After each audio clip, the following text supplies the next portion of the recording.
Talakayin pa natin ang hakbang ng ilang paaralan sa mataas na heat index kasama si mobile journalist Merymon Reyes.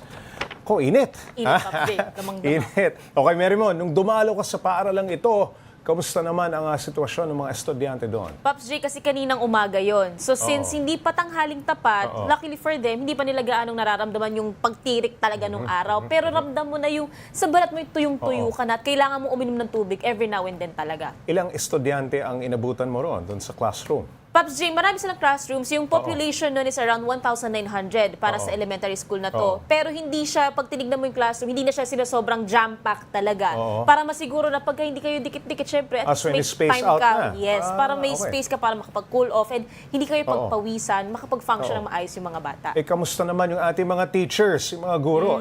Paano nila hinahandle itong matinding init na ito? Siyempre, sila din apektado. Oo, Pops J, yun nga. Bukod kasi sa kailangan nilang tumayo bilang pangalawang magulang, babantayan nila yung mga bata, sila rin mismo kailangan nila uminom ng tubig, magpunas ng pawis kasi Nag-hydrate din, maglalakad sila, magtuturo sila. So sila rin na-exert din yung effort nila, pinagpapawisan sila. So kailangan, pagka-alagaan nila yung sarili nila, tututukan din nila yung bata. Magbibigay rin sila ng tubig kung merong may kailangan ng pamunas, tulungan nila yung bata, punasan yung likod para hindi magkaroon ng sakit ang kahit na sino. Pops J. Nung dumalaw ka dito, Merymon, sa eskwelahang ito, pansin mo ba na distracted yung mga estudyante sa init? Marami, Pops J, yung parang antukin. Kasi bukod sa syempre maaga gigising yung mga bata, which is a normal routine, dahil dun sa init, nararamdaman mo, bumababa talaga yung energy nila. Plus, yung ibang mga kapatid natin, mga bulinggit natin na Muslim, nagpa-practice ng fasting. So, init plus fasting, lower energy talaga. Pops J.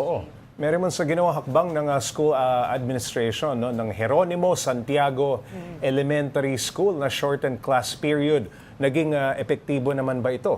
Yes, Pops J. Kasi kapag hindi tanghaling tapat, may iwasan yung unnecessary na yung pag nabababad sa araw yung mga bata, makakauwi sila agad. So kung merong pang kailangang asikasuhin na modules o iba pang mga assignments, syempre additional time yon. At the same time, may iwasan nila yung cases ng heat stroke, ng hilo. And sinasabi nila 24/7, kung sakali naman daw magkaroon ng situation na naiiba na yung pakiramdam ng bata, i-coordinate agad nila, pauuwi nila ng mas maaga kung kailangan. Lalong-lalo na, Merymon, yung tinatawag na afternoon sun. Ano? Yes, Pag Pops J. naipon yan sa isang silid.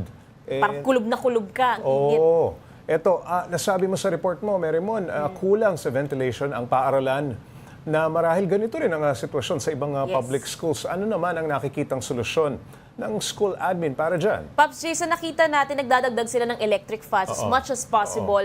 At the same time, kasi meron din silang ginagawa na parang inaayos nila yung iba't ibang facilities doon sa school. And hopefully, madamay na nga yung pagdating sa ventilation. Pero for now, ito yung ibang measures nila. While they're also hoping na yung sa mga susunod na buwan o taon, magkaroon pa ng development ng facilities. Hindi lang naman dyan sa school na yan, pero common sentiment siya sa lahat ng public schools. Sa lahat ng public schools, Yes. ano? Merymon, bukod sa online class at gawing modular ang mode of learning ngayong tag-init, may iba pa bang plano ang DepEd para rito? According kay Education Secretary Sonny Angara, Pops J, inabisuhan nila ang mga schools na pwede kayo mag-hold ng morning classes. Medyo mauusog yung hours Pag morning classes, 6 a.m. to 10 a.m. Pagka 10 a.m. to 2 p.m., ito yung parang peak hour to ng init Pwedeng asynchronous classes sila o wala silang klase. And then, hapon naman pwede na nilang isagawa ulit 2 p.m. onwards to 6. Yun na yung pwede na nilang gawin yung afternoon classes. Pero, binigyan din nila ng abiso yung mga schools na kung sakaling lumagpas ng 42 degrees Celsius yung heat index,